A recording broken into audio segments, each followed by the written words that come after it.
As a lifelong and committed Australian Republican, I rise to speak on the Statute Law Amendment Bill references to the Sovereign Bill 2023. This bill will amend references in Victorian legislation from Her Majesty to His Majesty and other similar terms following the death of Queen Elizabeth II and King Charles III assuming the throne. The bill is not groundbreaking, as the member for Monbulk said earlier, but it is important to ensure that our legislation is accurate. As we know, Queen Elizabeth II passed away on the 8th of September 2022, and the Queen was on the throne for over 70 years. Whatever we think of the institution of the monarchy, which also represents our head of state, Victorians held a great affection and respect for Queen Elizabeth II. As the Premier stated on the 9th of September 2022, the day after the Queen passed away, and I quote, "Very few of us would know a world without the Queen in it. Her presence spanned countries, cultures, language and continents. Her reign transcended decades and generations, and like no monarch before her, she captured our hearts and our affection. We treasured her, and the entire world respected her."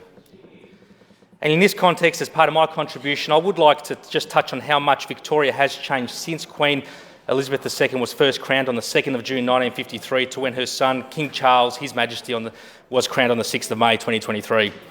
Over this 70-year period, Victoria, which was established on the traditional lands of the Wurundjeri people, evolved from a largely Anglo-Celtic ethnic mix to now become one of the world's most multicultural, vibrant and diverse communities on the planet.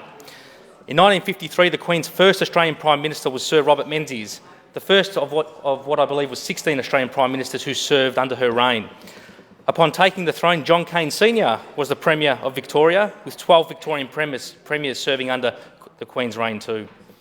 Locally in my community, it was Bill Bryson, who was the federal member for Wills, Charlie Mudden, who was the state member for Coburg, Peter Randalls was the mayor of Brunswick, and Walter Morris was the mayor of the old city of Coburg. And over the years, of course, we've had a lot of different mayors, including many from multicultural and ethnic backgrounds, such as Mayor Joe Caputo, Mayor Robert LaRocca, Mayor Anna Olivia Gardley, and Mayor Lambros Tapinos. The population of Victoria, as per the 1954 census, was around 2.4 million people. 2.4 million people. And today the state's population, of course, sits at over 6.8 million. The cultural makeup of the population at the time in the 1954 census consisted of 2.3 million Victorians identifying as British, with only 136,000 Victorians identified as, quote, foreigners, according to the census, consisting of migrants of largely Italian, Dutch, Polish and German backgrounds.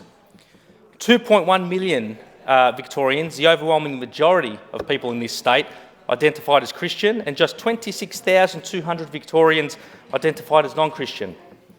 Today, people from all over the world have chosen to make our state their home, bringing with them their experience, their culture and their traditions. Today, Victorians come from more than 200 countries, speak 260 languages and follow 135 different faiths. As outlined by the State Library of Victoria, the decade of the 1950s, which saw Her Majesty Queen Elizabeth ascend to the throne, was a decade which in many ways did set the foundations and put Victoria on the pathway to put us where we are today as a state and as a people. And I quote from the State Library of Victoria, some of which draws on some examples, I believe, which are still relevant today in many ways, and I quote, "After the hardship and turmoil of the previous decade, the 1950s offered Victoria an improved standard of living and a shot towards the suburban dream. Employment opportunities ramped up, a home of one's own became an achievable feat, and post-war migration program meant Australia's population was enriched by new arrivals from Greece, Italy, Poland, Germany, Hungary and the Netherlands and many other places. Peace wasn't taken for granted, however, as well as involvement in the Korean Civil War in the early 1950s, and I note we are coming up to Vietnam Veterans Day on the 18th of August this week. The Cold War had commenced and Victorians were fearful. Tensions rose due to the ideological differences and anti-communist fears impacted Australian working class politics. Compulsory military service for 18-year-old males was introduced as a security measure in readiness for another war. In 1956, the Summer Olympics were held in Melbourne as Australia hosted it for the very first time. The Olympics were opened by the Duke of Edinburgh on November the 22nd and closed on the 8th of December. Australia's medal tally was 35, placing Australia third behind the USA and the Soviet Union. Let's hope we go one further tonight with the Matildas game, Deputy Speaker. Traditions shifted for the first time in Melbourne. The athletes entered the stadium together during the closing ceremony as a symbol of global unity. In 1958, the Federal Council of the Advancement of Aborigines and the Torres Strait Islanders was established. This group played a large part in bringing about the 1967 referendum. In that respect, I do acknowledge the Advancement League in the seat of Northcote, which continues to undertake that important work. The 1950s decade also saw Melbourne's first Moomba parade. Television arrived in time for the 1956 Olympics, and the polio vaccine was produced and rolled out.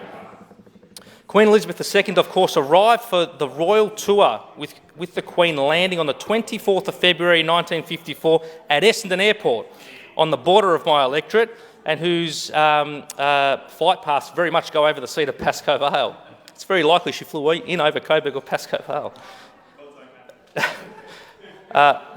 Nearly 1 million people at this time lined the streets to welcome the Queen's Royal Road from Essendon Airport all the way to Government House in the city to make the Queen and Duke welcome, and many of those residents from Coburg and Brunswick certainly would have been part of those welcome. But Speaker, as I said in the beginning of my remarks, we as a nation and as a state have continued to change and evolve over the reign of Queen Elizabeth II. Culturally speaking, we are now a much more independent, self-confident nation, more sure of our place in the world as a nation founded on the lands of Aboriginal and Torres Strait Islander people, which is now one of the most multicultural nations on earth. And I actually believe the timeliness of this bill could not be any more fitting than with the Australian Matildas taking on England tonight in the FIFA World Cup semi-finals.